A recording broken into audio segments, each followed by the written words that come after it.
Pai, do Filho e do Espírito Santo. Amém. Louvado seja o nosso Senhor Jesus Cristo e honrada seja sua Mãe Maria Santíssima. Estamos reunidos em mais uma semana aqui no canal para a honra e glória de nosso Senhor Jesus Cristo. E com carinho acolho você que está aí conosco nesse projeto todos os domingos com vídeo novo. Se você não me conhece, eu me chamo Raquel Venturini, sou da paróquia Cristo Redentor da cidade e diocese de Governador Valadares, Minas Gerais. E com grande carinho estamos aqui todos os domingos com uma partilha nova, com a intenção de nos fazer juntos crescer no nosso caminho espiritual. Hoje a nossa partilha está inspirada na primeira carta de São Pedro, no capítulo 4, a partir versículo 12, depois o versículo 15. Amados, não estranheis o fogo que se alastrou contra vós para a vossa provação, como se algo de estranho vos estivesse acontecendo. São Pedro aqui está dizendo que alguma coisa está acontecendo para a comunidade a quem ele escreve. Um fogo, aparentemente, tem se alastrado contra os cristãos, contra o povo daquela época.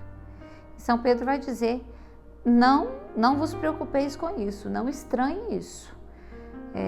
Não ache que está acontecendo alguma coisa diferente. Olha só, como se algo de estranho vos estivesse acontecendo. Versículo 15. Nenhum de vós sofra como assassino, ladrão, malfeitor ou intrigante.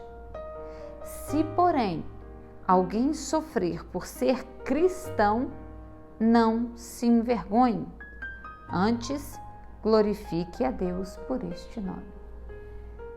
Meu irmão, hoje a nossa partilha tem aqui, apesar de breve, o intuito de fazer com que você e eu entendamos que o caminho do cristão é sim semelhante ao caminho de Cristo. Mas São Pedro vai dizer aqui com clareza, contra nós um fogo vai se alastrar. Vai vir alguma coisa para a nossa aprovação, ele ainda diz. E aí depois ele diz no versículo 15, mas veja bem, você não sofra como um assassino deve sofrer, como um malfeitor deve sofrer, pagando a justa paga pelo seu mau ato, pela sua má conduta. Porém, se você sofre por ser cristão, não se envergonhe deste sofrimento. Ao contrário, antes glorifique a Deus por este nome, pelo nome de cristão. Por que nós estamos partilhando aqui? E antes de continuar essa partilha, eu gostaria de te pedir para já deixar aí a sua curtida, o seu comentário, para você se inscrever caso ainda não tenha feito. E depois, ao final do vídeo, que você compartilhe, porque assim você nos ajuda a crescer aqui neste apostolado. Meu querido irmão e minha querida irmã, preste muita atenção. Ser cristão implica de nós posições diante do mundo. Posições muito claras. A gente precisa tirar da nossa cabeça essa mentalidade que as pessoas dizem por aí de que, porque fulano não concorda com isso ou com aquilo, ele é um extremista. Não tem nada de errado. Nós temos posições claras. A verdade de nossa fé é clara, ela é objetiva e nós temos que segui-la na mesma clareza com a qual ela nos é transmitida. Então, um cristão, claramente cristão, ele nunca será, por exemplo, a favor do aborto. Porque nós somos cristãos.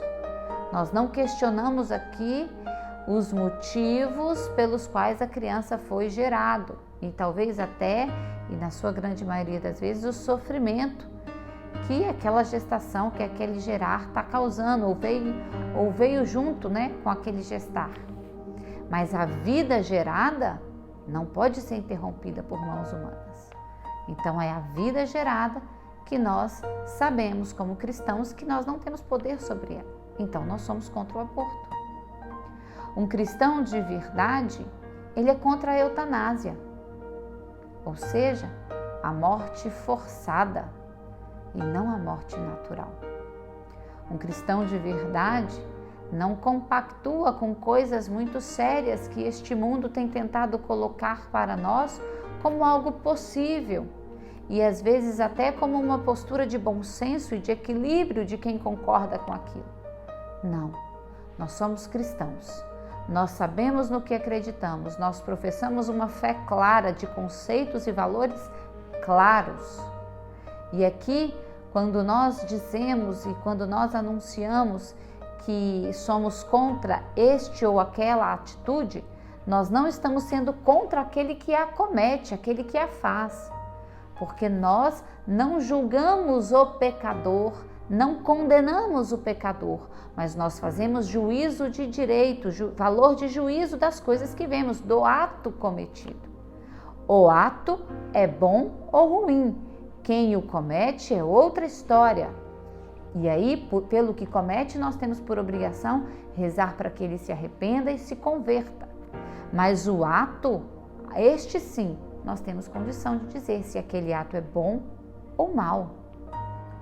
Quando nós assumimos com clareza essa postura de cristão, o sofrimento virá. Porque o mundo não quer que você tenha posições claras e concretas sobre as coisas. O mundo quer que você fique entre lá e cá, no morno, nem frio nem quente, porque se você for frio, você é um letárgico, se você for quente demais, você é um extremista, um radical, um fanático. Não, meu irmão, nós temos que romper com esse pensamento. Nós temos posições claras, nós vivemos aquilo que a nossa fé nos ensina. Claro, sempre imbuídos de uma profunda caridade, de uma profunda compaixão por aquele que comete esses erros, de rezar por ele, de pedir que ele se converta e tudo, mas o ato que é mal e pronto, deve ser extirpado. O aborto é mal e pronto, a eutanásia é mal e pronto. Então, meu querido, prepare-se para o sofrimento. Mas São Pedro vai dizer uma coisa muito confortante. Não se envergonhe dele. Antes, se glorifique em Cristo. Antes, glorifique a Deus por este nome, pelo nome de cristão. Meu querido irmão e minha querida irmã, a nossa breve partilha de hoje tem por intuito dizer para você que, como cristão, você não pode ficar em cima do muro. Que, como cristão, eu e você não podemos ter uma posição neutra nem morna. Nós somos cristãos e, se o somos de verdade, temos posições claras e defendemos posições claras. Mas sim, obviamente, o pecador, coisa que eu também sou e que você também é, deve ser sempre acolhido com carinho e com ternura. Mas o pecado deve ser também denunciado com coragem e com a verdade, porque é ela que liberta. Não há amor, meu querido irmão e minha querida irmã, quando se nega o céu para alguém. Não há amor quando se condena alguém ao inferno. Mas denunciar o pecado não é colocar ninguém no inferno. Ao contrário, é pedir que Deus, com a força do seu Espírito, ilumine aquela inteligência e ele comece um profundo caminho de renúncia ao pecado para de fato entrar no céu. Esse processo que eu e você travamos todos os dias, porque eu posso não ter aquele pecado, mas eu tenho outros. E a minha luta é diária e constante para romper com todos aqueles que eu ainda tenho e, com a graça de Deus e pela misericórdia dele, quem sabe um dia entrar no céu. Então não se envergonhe do sofrimento, não se envergonhe de ser cristão, mas entenda que ser cristão é estar preparado para o fogo que se alastra, para o fogo da provação, mas sempre com clareza e com verdade. Espero em Deus que esta breve partilha tenha colocado no teu coração um pouco de luz espiritual no teu caminho e que o Espírito Santo te dê força e coragem para viver essa missão que é ser cristão nessa terra, cristão de verdade. Feche seus olhos aí se você puder e peça ao Espírito Santo que venha sobre você, ilumine a sua inteligência, te dê coragem e ousadia para viver um cristianismo verdadeiramente comprometido com a verdade, com a fé, com o amor. Vem, Senhor, sobre nós, ilumina a nossa inteligência, convida a nossa vontade a vos amar. Guarda-nos, Senhor, por intercessão da Virgem Maria, de toda e qualquer coisa que tente corromper a nossa inteligência e fazer com que nós possamos, de alguma forma ou outra, renunciar a vós e à vossa Igreja. Tem piedade de nós, Jesus, livra-nos deste mal. Que Deus nos abençoe e nos guarde. Se você assistiu até aqui, eu vos peço para compartilhar, comentar, deixar aqui a sua curtida e nos ajudar a crescer neste projeto. Que Deus nos abençoe, em nome do Pai, do Filho e do Espírito Santo. Amém.